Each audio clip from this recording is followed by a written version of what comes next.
Yeah, so this is called Positive Critique as Immanent Critique. And it gets the inspiration, I think, from this book by Benno Herzog, which 2016, which I think is a fabulous book, particularly, I think, the earlier chapters where Herzog takes talks about different ways you can do critical discourse analysis and the different strands that are there through modernism, neo-Marxism and stuff like that. Just really, really clear and well laid out. And so I'm very interested in this idea of immanent critique, which is one of the approach that I think it'd be fair to say that is recommended in the book, and also an article that appeared in the same year. Interesting, that article is cited in the book, so I can assume the book sort of came first. But the important line here is in immanent critique, the norms that we use are not taken from outside or from a specific procedure, but directly from the object of critique. And that to me is an absolutely essential phrase. Now, I, of course, agreed to do this talk thinking I'd have plenty of time to prepare it and have lots of clever theory and case studies and everything to present. But here we are. So I'm just sort of throwing together some ideas and hoping you will at least be entertained for 40 minutes. But this is part of I wouldn't call it a series of talks, but several talks I've been making over the last few years, thinking about what positive discourse analysis means. It's a term I really don't like anymore, both in terms of the lexis, but also in terms of how people are using it and how people are lumping things together. So I'm really thinking about what we mean by positive discourse analysis, and to do a call out for the International Systemic Functional Linguistic Conference in Gothenburg or Göteborg next year, where I'll be on a panel with Tim Martin, who was the first to use the phrase positive discourse analysis. Sort of building up to this. So just if you think of today's talk as really quite informal, it's brought together slides, as we all do, shuffled some slides from previous presentations, put a couple of new ones in so that there's at least one new one for everybody, rearranged them, had some ideas about where we're going with this, and hopefully to build something up for next July in Gothenburg. So if it's going to be quite relaxed, some ideas. I'm not trying to take anything that lay down any strong claims. There'll be loads of research I don't know about. There'll be loads of theory I don't know about or don't understand, and I'm absolutely fine with that. So I'm very happy for people to jump in with some ideas about where I can go with this, what they liked about it, what they didn't, and just some extra reading. It's sort of still in the exploratory stage. So why am I doing this? Okay, I'm going to go back a little bit. This is a double go back. I gave a presentation in Enna in the center of Sicily on this a couple of years ago. And I started off by thinking about where is CDA going? And that made me go one step further back. I was invited in 2014 to go to CDA 20 plus, where the founding figures of CDA, you see those 5 illustrious figures there, came together and talked about what had happened to CDA between 1994, that must be, I don't know why they consider that the start date, but they do, 1994 and 2014. And one of the things that struck me, I will tell you about in a minute, because it's not this slide, it's the next one. So during the conference, I was struck by what people were thinking about what CDA had done or had failed to do. So it's worth reminding us that CDA originally aimed at the redress of inequalities on an ambitious scale. Kress, 1996, says, for example, explains that the intention was to bring a system of excessive inequalities of power into crisis by uncovering its workings and its effects through the analysis of potent cultural objects, texts, and thereby to help in achieving a more equitable social order. That's pretty ambitious, no? And what really struck me at the conference was that someone stood up and said they were surprised because nothing's changed in the last 20 years between 1994 and 2014, which I thought in itself was a really remarkable claim to say that nothing had changed. But also, did they really think CDA would change the world just by calling out injustices, as in Kress's statement? What did they think would have happened in 20 years, that we would have an eco-socialist paradise or something because of CDA? I wasn't quite sure about the ambition, but also to say that nothing had changed. At the time, I was thinking, well, we've had a president of the United States of mixed race, person of color. We have LGBTQI, pride, all this stuff is out in the open. This wasn't happening when I was a kid. The world's changed considerably. And also, at the risk of being politically incorrect, I recalled the comics of my childhood. Mikhail, I mean, I could have gone in various directions, but most of the comics in my childhood, I was born in 1962, a lot of fixation on the war and football. And there was this guy, Captain Hurricane, who basically got in a difficult situation and then developed almost superhuman powers and proceeded to attack lots of Germans and Italians.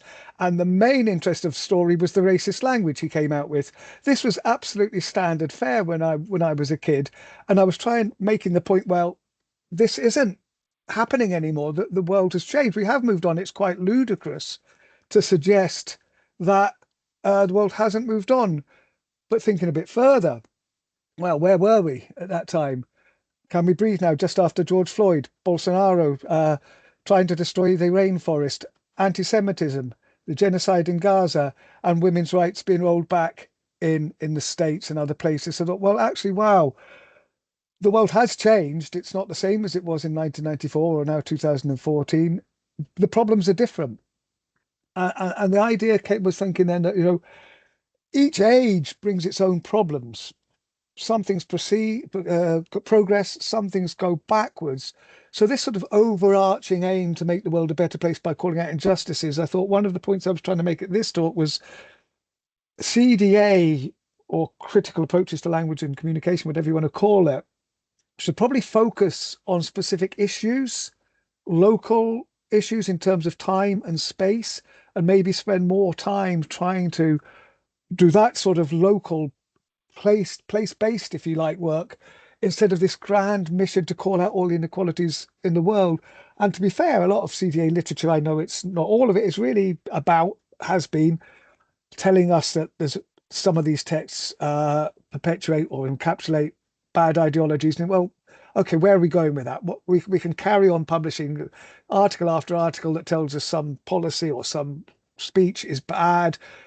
Really, I think we need to sort of work about how we're going to apply this and change things. And this is not an original insight, and I'm not saying all critical discourse analysis does that, but I just want to think about how we take it further in terms of trying to change things locally or to try to integrate things locally. Why am I particularly interested in at the moment? Well, I'm going to do a little interlude here, and I'm going to introduce, so apologies to those who, if anyone here, I know Jared's here, anyone else who saw my presentation at IFC 50 in July. These are some of the slides I've kept on board and shuffled about, but this one came from there. And this is a Scots poet called Tom Leonard, who writes in Glaswegian. And it's a poem called All Language is Sacred, I think. But it ends up with the punchline, right enough, my language is, sorry, I can't see because I've got the thing in the way. It says, right enough, my language is disgraceful. Ah, well, all living language is sacred. Fuck the lot of them. And so I'm going to play a little bit from this because this is something I play in my critical approaches to language and communication MSc seminars at Glasgow.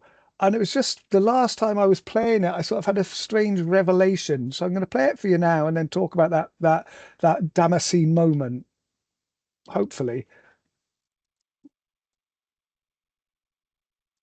Okay.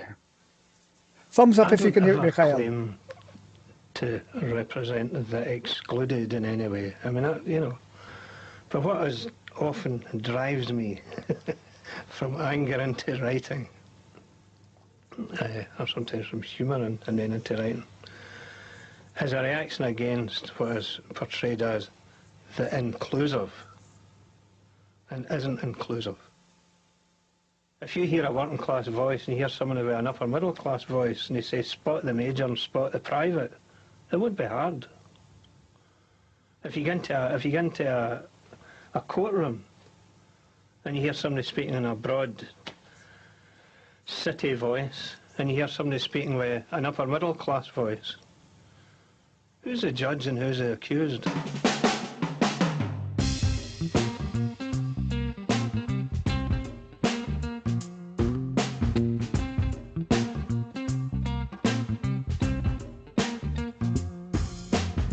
Right enough, my language is disgraceful.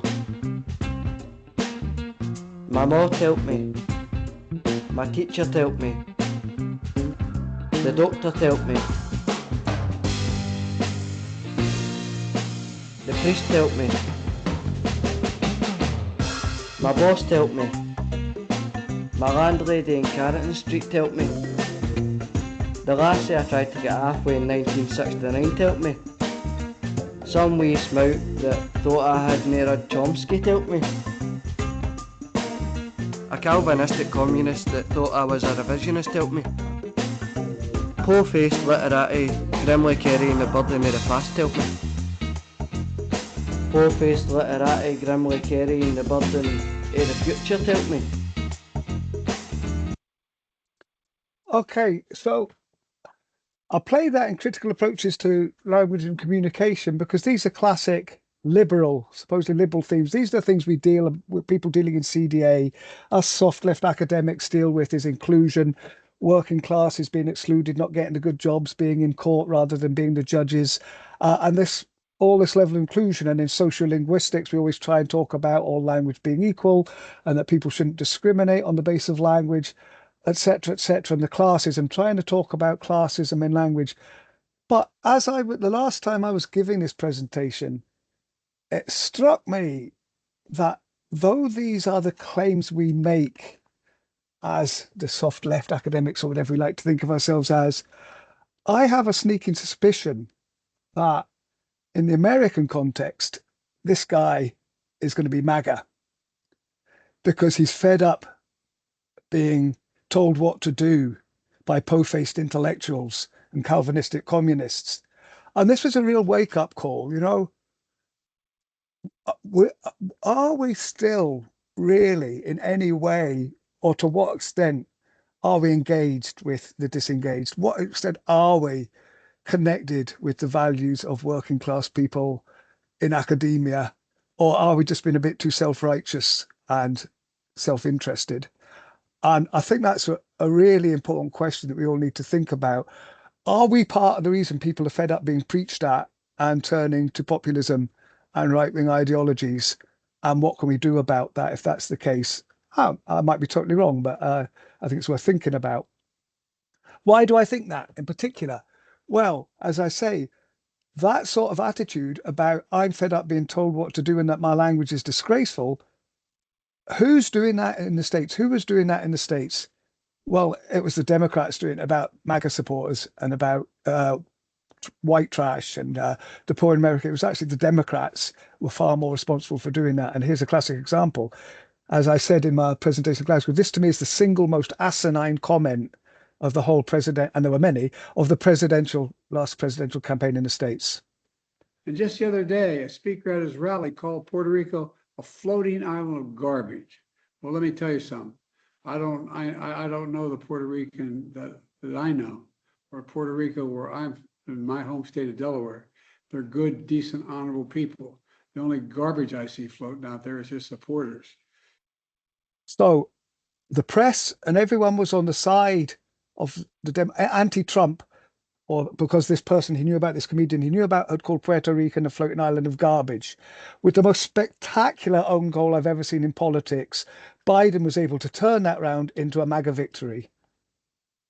250 million people are not garbage. I can tell you who the real garbage is, but we won't say that.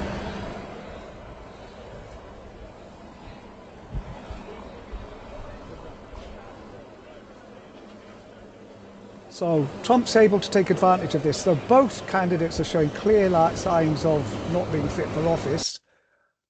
Trump's able to turn this around and make being garbage. He drives a garbage truck, or makes out he's driving a garbage truck, making a big thing out of it. We're garbage and we're proud of it. Right, turns it 108 degrees round on what Biden was trying to attempt to do. And really, this, you see what happened. So now you've got MAGA supporters. Instead of wearing the MAGA hats, they've got bin bags, I would call them, garbage bags, garbage sacks, I think they're called in the States. They are owning the word, like happens with all pejorative terms. You know, people repossess it, reclaim it, proud to be Trump's garbage, totally turned round. So this meme, whatever you call it, this posting from Facebook captures that Biden gave Trump this victory to allow people to say, yeah, we're garbage, stop, to re-own it. But at the same time, the quote that was put underneath by this guy, John Pavlovich, who I don't know, Trump voters will usher in fascism to avoid socialism because they don't know the definition of either term. He's doing exactly the same thing. He is saying Trump voters are stupid. This is a meme we saw again and again and again and again on some of the feeds I get into Facebook. Trump voters are stupid. But you know what? Telling people they're stupid is not going to win them over to the cause. Telling people that they're fascist is not going to win them over to the cause. Lots of people on the right say that, accuse the left of being fascist. How many of you take it seriously when they say that? It doesn't mean anything. If anything, it makes you carry on. So we see this total inverse reaction to telling people they're wrong, telling people they're stupid, telling people they're garbage. It might be satisfying at the time. It might be, great fun to do this on Facebook. But if we really want to sort of try and win hearts and minds and work with people to change the world, it's not the right way to go about it. So, in a way, something has happened that has led to right-wing populism taking hold in different places. I would say some of it is a reaction to people, to the syndrome of being told what to do and having their values totally devalued, no respect for where they come from, but just being told that their cultures are rubbish and their values are rubbish, has created a backlash. I think we have to genuinely think about our responsibility in that backlash. Politics is the art of the possible. Do we just want to do virtue signaling, saying how right we are, or do we actually want to get broad constituencies on board to see change? So we see here for the women's rights being rolled back as the failure of the Democrats in the States has allowed medieval republicanism or 17th century republicanism to take over and roll back so many of the things that have been achieved over the last 40 years. So that in a way, when I ask my question about, are we better than we were in 1999 or 1994? I thought things that I thought we would never see reversed or that we would never go back to are now possible. So we see it here, just a slightly different picture. This is from the Irish abortion campaign, which actually went the other way. This was a surprising thing where a very conservative Catholic country, Ireland, voted to allow it. Some great propaganda. I like that. Keep your theology off my biology. I like that. Keep your rosaries off my ovaries. I think these are great slogans. Nothing wrong with them at all, but let me take it in a slightly different direction. Okay, little change. So my dad would have been 100 if he was alive this year. And this is him as a wee boy wearing a kilt in the Hebrides, and his father, his mother, and his brother and sister. Deeply Catholic family. My grandfather would have voted Conservative all his life. My grandmother was very devout. I have her rosary to make this link. Very devout Catholic, said the rosary, believed in all sorts of things. But she was my granny. I loved her. My grandfather ran away to sea when he was 14, became a cabin boy and worked himself all the way up to being a master mariner. This is him amongst landmines between the two wars. Voted Conservative all his life, but he was there without putting his life on the line, trying to get rid of landmines while I'm sitting in my ivory tower writing clever articles and posting memes. This is my nephew, Luke, who died this year, who was a scaffolder, died in an industrial accident while he was out earning money for his family, risking life and limb, while I'm sitting in my ivory tower. Used to critique him on Facebook and have arguments with him on Facebook, because I think he would probably be voting for reform if he was around now, because he's exactly one of these people who feels totally disenfranchised by the political establishment and by being told what's right and wrong and being told what to do all the time. I'm not saying he's right, but he was a good man, put his life on the limb for his family. And when I used to argue with him, it wasn't really a dialectic. It wasn't an argument. I was just telling him why he was wrong. So, where are we going with that? Great banner. This is actually one about LGBTI and the wisdom of football crowds. Be careful who you hate. It could be someone you love. This is aimed at religious people, conservative groups who are anti-gay and gay LGBTI rights, trying to make the point that someone in your family, someone you love, could be someone you are discriminating against by doing that. Well, let's turn it on its head. Who are we discriminating against? Who are we hating with our rhetoric of telling people they're wrong and their values don't count and that they shouldn't be behaving the way they are? I think that's a point I want everyone to sort of think about some way or other.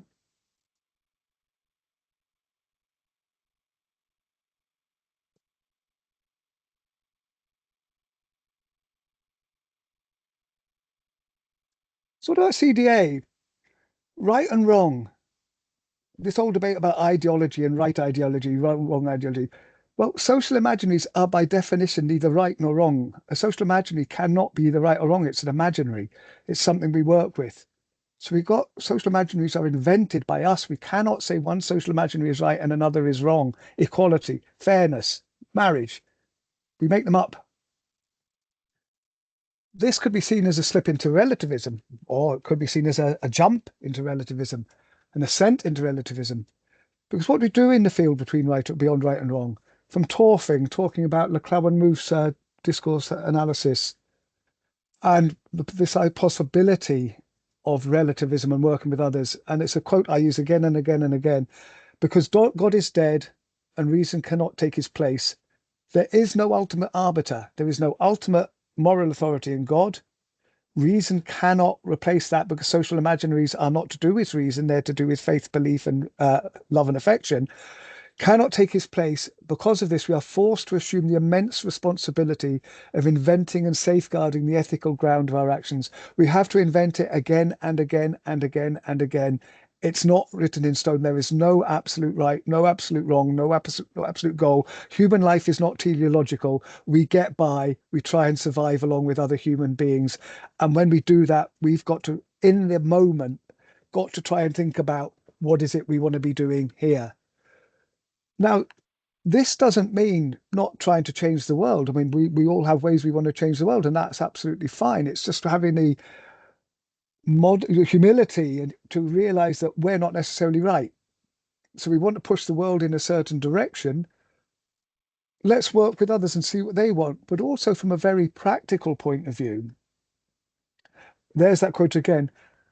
If you do want to change the world, or if you want to change a parish council in a small village or anywhere between, you will not get that by going in and telling people their values are wrong and that they should change their values and that they're stupid.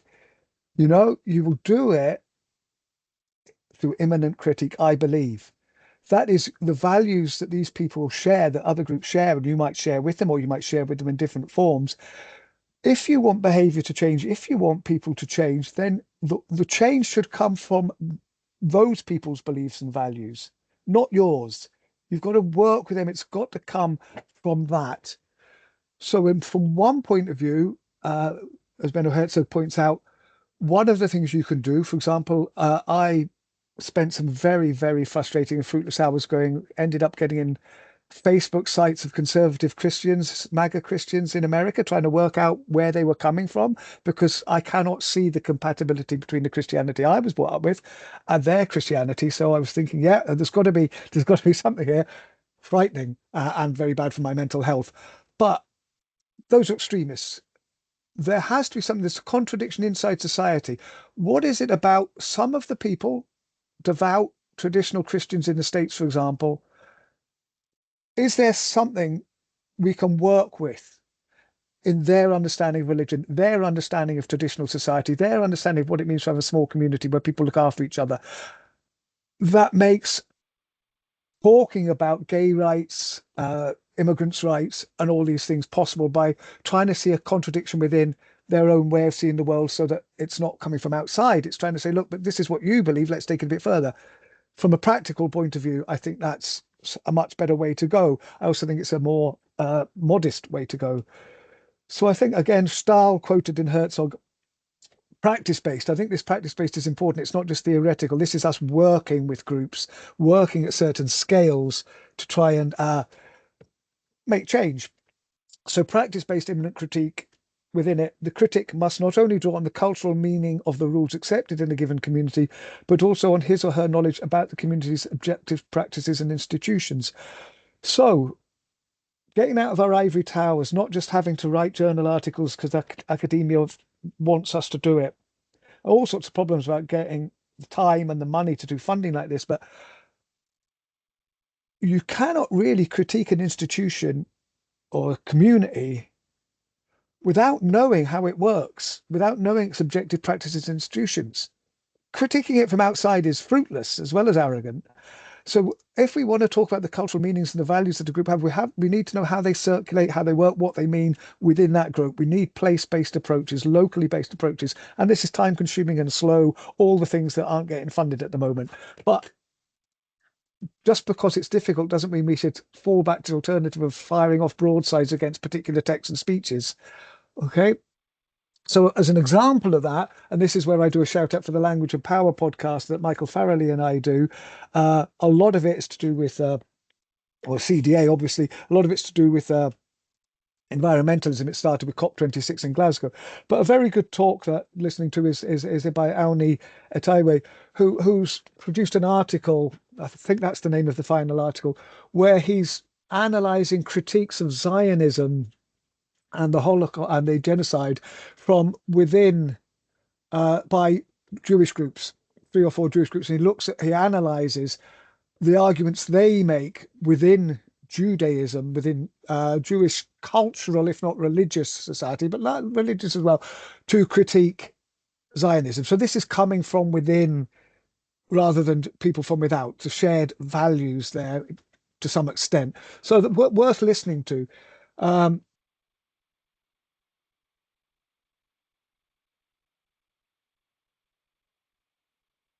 So in some ways, this would be considered a great example of positive discourse analysis. And let's go back to Martin's and that definition of positive discourse in 2012. When we come to design better futures, we simply don't have enough information to move forward. Deconstruction is helpful, and by deconstruction, he means CDA, critical discourse analysis, but not enough on its own. At least that is my experience in educational linguistics, where a lot of guesswork had to go into designing possible worlds in the absence of helpful accounts of inspiring initiatives undertaken by others. The lack of positive discourse analysis cripples our understanding of how change happens for the better across a range of sites. So what Jim Martin was saying at this point is, yeah, okay, we've got this fantastic method, critical discourse analysis, very good at highlighting the problems with the existing system. But if we want to produce alternative texts, to create progressive change, we haven't got any blueprints. What would a progressive text look like? So positive discourse analysis from this perspective meant looking at texts that you don't want to critique. You want to say, yes, these are doing good work. Let's try and replicate them. Great move. I wouldn't say move forward from CDA, a great addition to CDA. I really don't think we want to make these alternatives. They all work together. It's all discourse analysis. Trouble with this is inspiring initiatives. Inspiring to whom? What it generally means in practice is inspiring to the academic, the liberal, woolly academic working in his ivory tower, working their ivory tower. It means really looking for texts that coincide with my values. It really doesn't look at who else's values are the people we're working with and who we want to change or work with for change. It doesn't really look at that. So that's a severe problem. A lot of the work that's been done in PDA eventually has been a celebration of model texts, but in the eyes of the analyst. Does design simply imply replication? Just because I like this text and I think it's doing something positive in Australia, is it going to work in Scotland? You know, there's no examination of the conditions of uptake, this deep engagement that has been called for there by Stahl of knowing the practices of the communities you want to work with, as well as their values, not just your own. So I think that Auni's text goes some way in saying, look, these are texts, these are positive texts. They're showing us things we value. And not only that, they're coming from within the Jewish community, which gives them this extra kudos, this extra cultural capital. What do we do next? obviously it's great to have articles that explain that and show us these texts that are out there, but that's again, we're just in the world of analysis. What can we do as applied linguists, as applied critical scholars, to try and spread that influence, to try and increase uptake, to try and work in places to change the conditions of the press to marginalize people, which again in PDA hasn't done that. It's just said, I like this text and these are the features I like about it a lot.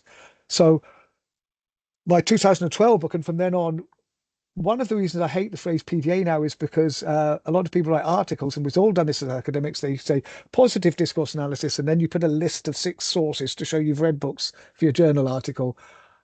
And they lump me together with Jim Martin. Sorry, I'm not trying to be arrogant here, but Jim Martin and I have very, very different views of PDA. So just to lump us both together is really annoying. And what follows often clearly shows that they have never read my book, and therefore, but they just wanted it as an extra citation. And that's one of the reasons I want to move away in my own works, particularly from that title PDA, because I think it's just become a lazy shortcut for people to put in sources. And I fundamentally disagree with many of the principles about PDA because it's not immanent, it's not local, it's not embedded, it doesn't work with communities. And those are all things that I think we need to do. One thing in particular, this is a model I developed some time ago, but I still think it's worth going back to. If we want to intervene, if we want to create new texts, we've got to think about ourselves as speakers and our positions.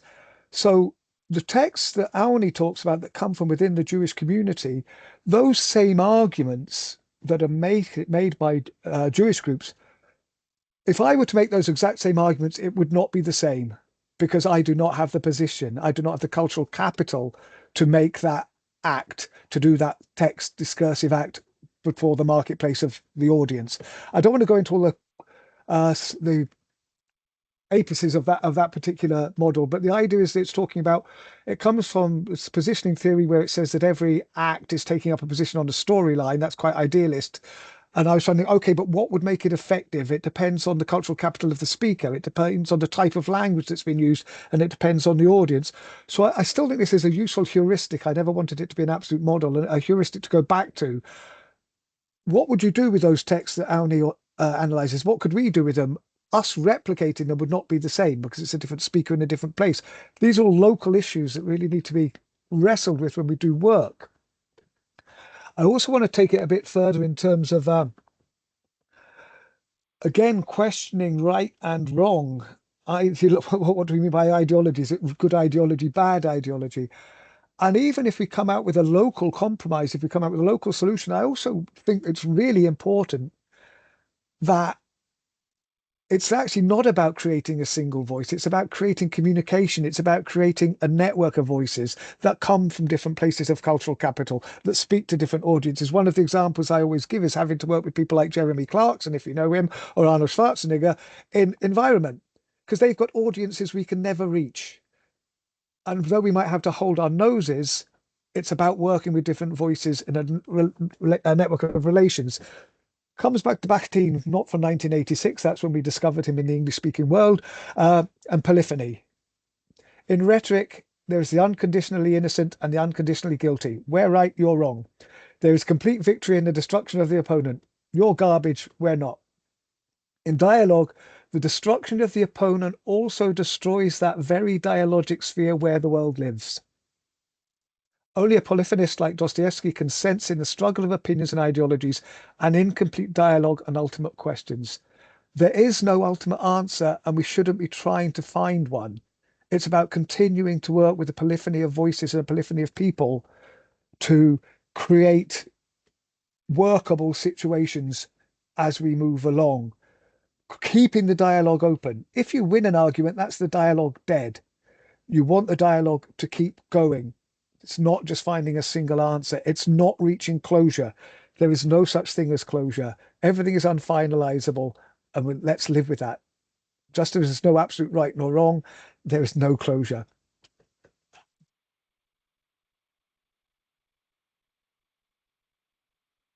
So dialectical linguistics, another book that I think is very useful in this sphere is, again, it's a book which I really love the opening chapters where the theory was described, but I'm afraid the analysis that was done was a bit underwhelming, probably because of the pressures on publishing, where they was really badly edited. But it's a book worth going to, at least for the first chapters, because what it says it's trying to achieve is, rather than the dichotomy between permanent conflict and permanent harmony, dialectical linguistics suggests a notion of impermanent harmony in conflict. And I think that is a much more sensible position for critical discourse analysts to come from. We're always working, don't need to think of it as conflict or fighting, we're always working with people from different positions, polyphony, changing things, no absolute solution. We don't even know the goal we're working for ultimately, but we're moving things forward through our working out of ethics and practice, the values we have at this particular moment, the practicalities of trying to get them to work, changing from moment to moment and just working in that way. So what's the role of the applied linguistics in that way? The notion of the nomad that came up and that I wrote about a while ago is that it's not really, I would say, from the direction I want to go in, there are different ways of doing it. It's actually not for the applied linguist to suggest solutions, to create alternatives on their own. To me, the applied linguist is the nomad, the translator, moving between communities, trying to keep that polyphony and that conversation open as an intermediary, trying to explain that what is said in one context and the values behind it and what it means in one context is not the same as what it means as another, but enabling people to reach some joint understanding. I don't want to say joint common ground because it's not common ground, it's different. And common ground usually means hegemonic imposition from above, but some room where people can talk to each other and feel for each other. As applied linguistics, critical applied linguistics, I think that's what we can do. And to quote from Stuart Hall, translations are never total or complete. You'll see a certain theme here. Nothing's ever total or complete, but they don't leave the elements exactly as they started. I don't want to be you, and I don't want you to be me. What a great motto. I don't want to insist that you give up being who you are and become me. You want to be, a Baptist in the southern states with all those values that go with that. I'm happy with that, but let's work together to try and get some values that we can work with and some ways of talking to each other. I'm not trying to turn you into me. Bit of a slide that comes up. So where do we go with CADA? I have a sort of feeling that we've relied for a little bit on linguistics for description and sociology for our theory of change. I don't think we spent enough time thinking about a theory of change from a linguistic or a discourse point of view. How do discourses change in practice? Of course, it has been looked at in various ways in a bit, but I think we've tended to, this is the sociology of change. Now we're going to do some texts that map that. Sometimes all they do is map it. Other times they try and change it. But we need to sort of bring these together a little bit more to think about how change happens, how change locally. Jared and I are involved in a long-term project on trying to do this. But unified theory, again, sociology, linguistics together rather than add-ons. Transdisciplinary research, of course. Art should not just provide the singing and dancing at the end. I obviously was feeling a particular reason for saying that at the time.